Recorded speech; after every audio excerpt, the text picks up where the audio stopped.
थाना कासना पुलिस और स्वाट टीम ने संयुक्त कार्रवाई करते हुए एक बड़े सट्टा गिरोह का भंडाफोड़ किया है।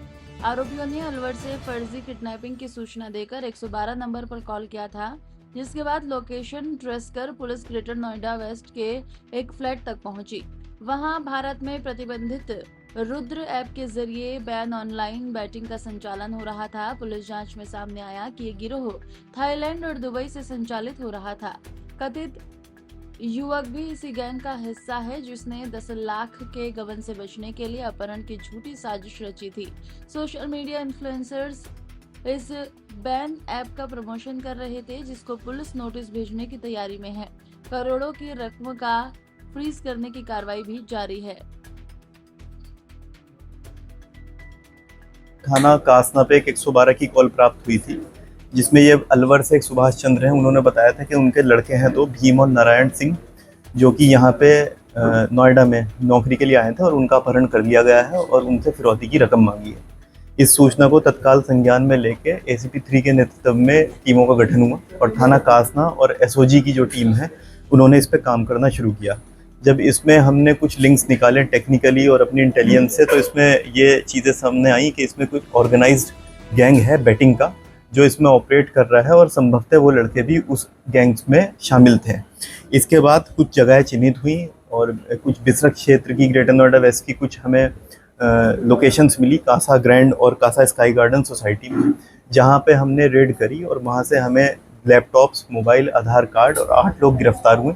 उन 8 लोग में वो लोग भी शामिल हैं जिन्हें तथाकथित अपराध बताया गया था और बाद में पता चला कि ये सभी लोग बैटिंग रैकेट्स यहाँ पे संचालित कर रहे हैं। वो 2 लोग जिनकी अपहरण की सूचना दी थी वो भी इस बैटिंग रैकेट में शामिल हैं और उनसे कुछ हिसाब के लेन देन में गड़बड़ी हुई थी। उसके बाद उन्होंने ये योजना बनाई थी अपने मैनेजर्स के साथ कि अगर आप हमें अपहरण दिखाएंगे और हमारे घर वालों से ये पैसा मांगेंगे तो शायद ये इस तरह से आपका जो लॉस है 10 लाख का, ये पूरा हो जाएगा। इस पूरी सूचना के बाद यहाँ से जब उनका कॉल उनके घर गई अलवर, और अलवर जाने के बाद वहाँ से उनके पेरेंट्स ने पैसा ट्रांसफ़र किया, उसके बाद वो यहाँ आए और 112 की कॉल जनरेट हुई। इस तरह से पूरा ये घटनाक्रम की शुरुआत हुई और फिर ये थाना कासना और SOG टीम ने इस पूरी घटना का अनावरण किया है। जो इनके अपराध करने का तरीका है, जो इसमें रुद्र क्रिक लाइव करके एक ऐप है और इसमें थाईलैंड में बैठे हुए कुछ लोग, विशाल, ध्रुव, सुखदेव, सनी जेतवा, ये 4 लोग इसको ऑपरेट कर रहे हैं विदेश से, थाईलैंड से। कुछ दुबई के भी इनके लिंक्स हैं। दिल्ली NCR में इनकी लगभग 20 ब्रांचेज़ हैं और ये क्रिकेटिंग डे पे जब भी कोई मैच होता है, इस तरह की बात होती है, तो ये ऑपरेट करते हैं। हर ब्रांच में 7-8 लड़के, 3-4 लड़के हैं जो कि ये सब बैटिंग इनिशिएट करते हैं और उनके कुछ मैनेजर्स हैं। ये सब सैलरी बेस्ड हैं। सारा जो पैसा, जैसे मैंने आपको अमाउंट बताया कि 2 से 3 लाख का प्रॉफिट पर डे होता है, वो सारा अलग अलग अकाउंट से लॉन्डर होके, रोटेट होके थाईलैंड इसमें पहुँच रहा है।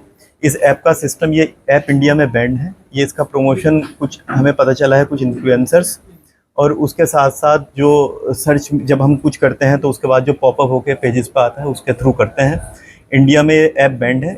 इन्होंने इसका एल्गोरिदम इस तरह से बनाया है कि शुरू में जब स्मॉल अमाउंट कोई भी लगाता है तो स्मॉल अमाउंट पे ये उसको जिताते हैं, और जब वो एक साइकिल में जीतने की फंस जाता है तो बड़ा अमाउंट, जब वो 20,000, 30,000 या लाख तक पहुँचता है, तब ये उस तरह से ऑपरेट करते हैं कि जो भी बेटर है वो उतना पैसा हार जाए।